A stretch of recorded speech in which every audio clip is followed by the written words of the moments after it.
Hello' বন্ধু বান্ধৱীসকল সকলোকে স্বাগতম জনাইছোঁ আমাৰ এই ইউটিউব চেনেলৰ আজি এটা কেইটামান জেনেৰেল নলেজৰ কুৱেশ্যনৰ বিষয়ে।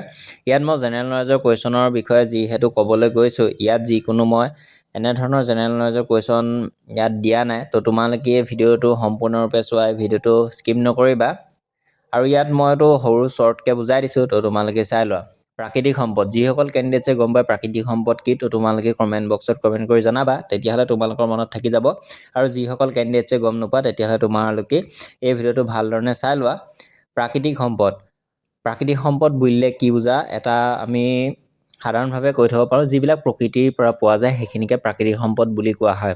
তো আমি কিতাপৰ মতে চাব লাগিব। তো ইয়াত চোৱা কি দিয়া আছে, প্ৰাকৃতিক সম্পদ বুলিলে আমি প্ৰকৃতিৰ বুকুত পোৱা সেইবিলাক বস্তুকে বুজোঁ, যিবোৰ বস্তুৰ যথোপযুক্ত ব্যৱহাৰ দ্বাৰা এখন সমাজৰ অৰ্থনৈতিক বিকাশ ঘটে। অৰ্থাৎ ইয়াত কৈ দিছে যে মানে এইবিলাককে বুজা যায় প্ৰাকৃতিক সম্পদ যিবিলাকৰ দ্বাৰা মানে ধৰা যিবিলাক বস্তুৰ যোগেদি তোমালোকৰ অৰ্থনৈতিক বিকাশ ঘটে। যেনে ধৰা তোমালোকৰ আমাৰ অসমত পোৱা যায় খনিজ তেলৰ যি তোমালোকৰ পেট্ৰল ডিজেল তৈয়াৰ কৰা হয়, সেইখিনি আমি এতিয়া সম্পদ হিচাপে গণ্য কৰিব পাৰোঁ। ঠিক তেনেধৰণে ইয়াত দিয়া আছে চোৱা, অসম প্ৰাকৃতিক সম্পদৰ ক্ষেত্ৰত ভাৰতৰে ভিতৰত এখন অগ্ৰণী ৰাজ্য। ইয়াত কৈ দিছে অসম এখন অগ্ৰণী ৰাজ্য, কিন্তু ইয়াৰ সম্পদখিনি এতিয়াও উপযুক্ত ব্যৱহাৰ হোৱা নাই। কিন্তু ইয়াৰ সম্পদ যিখিনি আছে মানে উপযুক্ত ব্যৱহাৰ কৰিব পৰা যোৱা নাই। সেয়েহে অসম এখন অৰ্থনৈতিকভাৱে অনুন্নত ৰাজ্য শাৰীতে আছে। মানে এতিয়ালৈকে মানে ইমান ধৰণৰ মানে উন্নতি হোৱা নাই যে যিমানখিনি ধৰা থাকিব লাগে এখন ৰাজ্যত। ধৰা যেনেকৈ মুম্বাই দিল্লীত যেনেধৰণে তোমালোকৰ আছে মানে এজন ইঞ্জিনিয়াৰ, ধৰা তেনেকুৱা ধৰণৰ ইঞ্জিনিয়াৰ বা আৱিষ্কাৰ কৰা মানে নিচেই কম আছে, বা আছে যদিও বাহিৰলৈ গুচি গৈ তেতিয়া অসমখন মানে কিছু সম্পদত মানে ধৰা